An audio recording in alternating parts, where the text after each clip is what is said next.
काय आपण जवळजवळ 10 वाजता विजिटला बाहेर गेलो. ठीक आहे. आता आपण ठीक आहे. शिवाजी युनिव्हर्सिटी जवळ आपण विजिटला गेल्यानंतर त्या विजिटमध्ये आपण आज काय बघितलं होतं, रोडवेचे कंपाऊंड पार्ट्स बघितले होते. ठीक आहे. आता कंपाऊंड पार्ट्स कुठले कुठले बघितले, तर पहिली गोष्ट म्हणजे रोडवे विड्थ बघितलेले, दुसरं म्हणजे काय कॅरेजवे बघितलेलं होतं, तिसरं काय बघितलं सेपरेटर लाईन बघितली, चौथं बघितलं रोड मार्जिन बघितलं, त्यानंतर काय बघितलं बर्म बघितला, सहावा काय बघितला केबल बघितला. ठीक आहे. अशी बऱ्यापैकी 5 ते 6 रोडवेचे कंपाऊंड पार्ट्स आपण बघितले. ठीक आहे. त्याच्यामध्ये रोडवे विड्थ म्हणजे काय सांगितलं, तर रोडवे विड्थ म्हणजे काय, तर शोल्डर आणि कॅरेजवे या दोघांचं जे काय कॉम्बिनेशन आपल्याला दिसून येतं त्याला आपण काय म्हणतो, रोडवे विड्थ म्हणतो. ठीक आहे.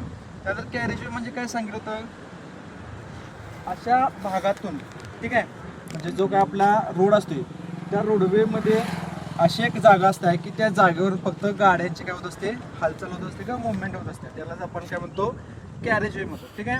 त्यानंतर पुढं काय बघितलं आपण, रोड मार्जिन बघितलं होतं. रोड मार्जिन म्हणजे काय, रोडच्या दोन्ही पण बाजूला आपण ओपन स्पेस ठेवतो. काय ठेवतो, ओपन स्पेस, त्याला आपण रोड मार्जिन म्हणतो. ठीक आहे. त्यानंतर पुढं काय बघितलं होतं, केंबर बघितलं होतं. केंबर म्हणजे काय, कुठलाही रोडवे असू दे किंवा कॅरेजवे असू दे, त्या कॅरेजचा बरोबरचा सेंटरचा पॉईंट जो काय असतो त्याला आपण काय करतो, हाईट देतो, त्याला आपण काय म्हणतो, केंबर असं आपण म्हणतो. ठीक आहे. त्यानंतर पुढं काय बघितलं, बर्म बघितलं. बर्म म्हणजे काय, आपला जो काय रोडवे असते त्या रोडवेच्या बाजूला असलेला उतारा त्याला आपण काय म्हणतो. ठीक आहे. अशा प्रकारे आपण काय बघितलं तर रोडवेचे कंपाऊंड पार्ट्स आपण सकाळी विजिटला आपण बघितलेले. आता इथं आपण आलोय त्याच्या पुढचा पार्ट्स बघण्यासाठी. ठीक आहे. त्याचा पुढचा पार्ट्स म्हणजे काय, कुठलाही आपला एखादा रोड असतो तर तो रोड काय 2 थरामध्ये कंप्लीट होत नाही. म्हणजे बिटुमन असू दे किंवा खडी असू दे, त्याच्या 2 मटेरियलवरती कधीही कुठलाही आपला रोड तयार होत नाही. त्याच्यामध्ये अनेक लेयर्स काय केले जातात, समाविष्ट केले जातात. ठीक आहे. मग स्ट्रक्चरल कंपोनंट म्हणजे काय, की आपला जो काय रोड असतोय त्या रोडमध्ये 2 किंवा 2 पेक्षा अधिक थरांचा काय केला जातो, आपण समाविष्ट केलेला असतो, त्यालाच काय म्हणायचं, स्ट्रक्चरल कंपोनंट पार्ट्स असं आपण म्हणू शकतो. ठीक आहे.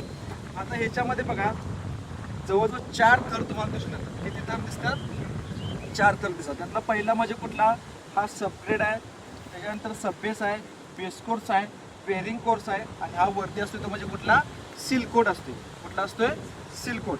आता सबग्रेड म्हणजे काय, तर सबग्रेड म्हणजे फक्त सॉइलचा लेअर किंवा मातीचा लेअर आपण म्हणू शकतो. आपण का टाकत असतोय, तर कधीही कुठलाही एक्झिस्टिंग सरफेस असते त्याच्यावरती, एक्झिस्टिंग सरफेसवरती काही वेळेला खड्डे असतात, काही वेळेला क्रॅक्स असतात, काही असतात, याचे काही सगळे इफेक्ट्स आहेत रोडवरचे ते सगळे काढून टाकण्यासाठी, त्याचबरोबर रोडची लेवल एकसारखी करण्यासाठी आपण काय करतो, हा मातीचा थर आपण टाकून घेतो. आणि मातीचा थर टाकून झाल्यानंतर आपण आहे तसा ठेवत नाही, त्याच्यावरती 8 ते 10 टनाचा जो काय 3 चाकी रोलर असतोय त्या 3 चाकी रोलरनं आपण काय करतो, तो लेअर काय करतो, पूर्णपणे कॉम्पॅक्ट करून. ठीक आहे. आणि अशाच लेअरला म्हणायचं सबग्रेडचा लेअर करतो. ठीक आहे. त्याच्यावरती म्हणजे कुठला सबग्रेड, सबबेस.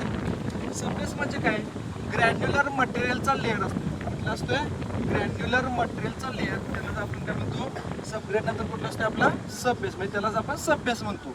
ह्या सबबेसमध्ये ग्रॅन्युलर मटेरियल आपण का टाकतो, कारण ह्या मातीची बेअरिंग कॅपॅसिटी कशी असत्या, अत्यंत कमी प्रमाणात असते किंवा लो प्रमाणात असत्या, आणि ती जी बेअरिंग कॅपॅसिटी किंवा स्ट्रेंथ वाढवण्यासाठी आपण काय करतो, ग्रॅन्युलर मटेरियलचा आपण लेअर टाकत असतो. ठीक आहे. मग ग्रॅन्युलर मटेरियल म्हणजे काय, एक तर म्हणजे बारीक बारीक वेस्टेज खडे असत्या, किंवा दुसरी गोष्ट म्हणजे कुठलं, आपलं मुरमाचं थर असतं. मुरमामध्ये काय असते, माती पण असते आणि बारीक मोठे काय असतात, दगड पण असतात आपले. ठीक आहे. त्याच्यावरती आहे तो म्हणजे कुठला, हा तिसरा थर आहे तो म्हणजे बेस कोर्स आहे.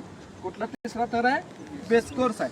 बेस कोर्स म्हणजे काय, आपण जमिनीचं खोदकाम करून आपण पूर्णपणे बॅसल्ट किंवा रॉक बाहेर काढतो, आणि तो रॉक काय करतो, ट्रकमधून किंवा ट्रॉलीमधून आणून जिथं रोडची साईड आहे तिथं आपण काय करतो, ते डंप करतो, आणि वर्करांच्या सहाय्याने ते आपण फोडून घेतो, ज्याची साईज जवळजवळ 35 mm ते 40 mm असते.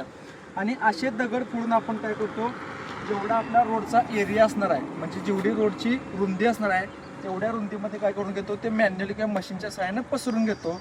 आणि पसरून घेतल्यानंतर जो लेअर आपल्याला दिसतोय त्यालाच काय म्हणायचं, बेस कोर्स म्हणायचं. काय म्हणायचं, बेस कोर्स. त्या बेस कोर्सचं फंक्शन काय असते, कार्य काय असते, ह्याच्यावरती जो काही वेअरिंग कोर्स येणार असतो त्या वेअरिंग कोर्सला काय म्हणून, फाउंडेशन म्हणून तो ॲक्ट होत असतो. काय म्हणून ॲक्ट होतोय, फाउंडेशन म्हणून ऍक्ट होत असते. आणि ह्याच बेस कोर्सच्या वरती जो शेवटचा लेअर येतो तो म्हणजे कुठला वेअरिंग कोर्स. तर पहिली गोष्ट म्हणजे रोडवेचे कंपाऊंड पार्ट्स आणि दुसरं म्हणजे कुठलं या रोडवेचे स्ट्रक्चरल कंपाऊंड पार्ट्स. रोडवेचे कंपाऊंड पार्ट्स आणि स्ट्रक्चरल कंपाऊंड पार्ट्स या दोन गोष्टी वेगवेगळ्या आहेत असं लक्षात ठेवायचं. काय लक्षात? कंपाऊंड पार्ट्स आणि structural compound parts. Structural compound म्हणजे चार सांगितले. पहिला म्हणजे कुठला सबरेट, subbase, base course, bearing course आणि शेवटचा येत असतो तो म्हणजे कुठला सिल कोड येत असतो. ओके, राहील लक्षात.